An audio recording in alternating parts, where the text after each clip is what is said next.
Hi అండి, పాకశాల రుచులకు స్వాగతం. ఇవాళ గ్రేవీ బీరకాయ కర్రీ ఎలా చేయాలో చూద్దాం. ఎప్పుడూ చేసే బీరకాయ కర్రీ బోర్ కొట్టేస్తుంది కదా, సో ఇలా ట్రై చేయండి, చాలా బాగుంటుంది. ముందుగా స్టవ్ ఆన్ చేసి ప్యాన్ పెట్టుకోండి. ప్యాన్ వేడైన తర్వాత ఒక స్పూన్ కోకోనట్ ఆయిల్ వేసుకోండి. కోకోనట్ ఆయిల్ వేడైన తర్వాత బీరకాయల్ని నేను చూపిస్తున్నట్టు కట్ చేసుకోండి. తొక్కు ఉంటేనే చాలా టేస్టీగా ఉంటుంది. మధ్యలో ఇలా స్లిట్ పెట్టుకోండి. ఇలా స్లిట్ పెట్టుకుంటే మంచిగా ఉడికి మసాలా అంతా బీరకాయకి పడుతుందన్నమాట. వీటినన్నిటినీ బాండీలో వేసుకొని చక్కగా ఫ్రై చేసుకోండి.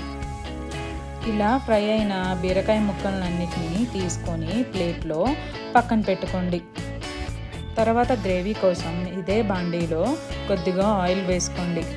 ఆయిల్ వేడైన తర్వాత కొద్దిగా జీరా వేసుకోండి.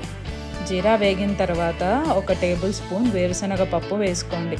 వేరుశనగ పప్పు వేగిన తర్వాత 4 పచ్చిమిరపకాయలని వేసుకొని వేయించుకోండి. అవి కూడా వేగిన తర్వాత 1 స్పూన్ ధనియాలు వేసుకోండి. తర్వాత 1 స్పూన్ నువ్వులు వేసుకొని వేయించుకోండి. ఇవి అంతా వేగిన తర్వాత గుప్పెడు కొబ్బరి ముక్కల్ని వేసుకొని వేయించుకోండి. ఇవి వేగిన తర్వాత ప్లేట్లోకి తీసుకోండి. ఇవి చల్లారిన తర్వాత మిక్సీ వేసుకొని పక్కన పెట్టుకోండి. నెక్స్ట్ సేమ్ బాండీలో కొద్దిగా ఆయిల్ వేసుకోండి. ఆయిల్ వేడెక్కిన తర్వాత ఒక చిన్న ఉల్లిపాయని సన్నగా కట్ చేసుకొని వేసుకోండి.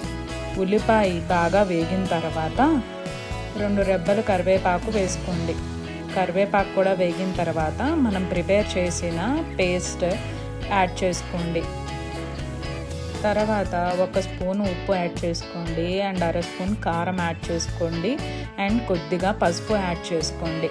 తర్వాత 1 స్పూన్ ధనియాల పొడి యాడ్ చేసుకొని మొత్తం చక్కగా మిక్స్ అయ్యేలాగా కలుపుకోండి. తర్వాత 1.5 కప్పు వాటర్ యాడ్ చేసుకోండి. వాటర్ యాడ్ చేసుకున్న తర్వాత ఇందాక వేయించుకున్న బీరకాయ ముక్కలను గ్రేవీలో వేసుకోండి. చక్కగా కలుపుకోండి. తర్వాత మూత పెట్టుకొని 5 నుంచి 10 నిమిషాల వరకు ఉడికించుకోండి. మధ్య మధ్యలో ఓపెన్ చేసి కదుపుకుంటూ ఉండండి. అడుగంటకుండా ఉంటుంది, రుచి బాగుంటుంది. 10 నిమిషాలు మగ్గించుకున్న తర్వాత మూత ఓపెన్ చేసి గ్రేవీని ఒక 5 నిమిషాలు మూత లేకుండా గ్రేవీ దగ్గర పడేంత వరకు ఉడికించుకోండి.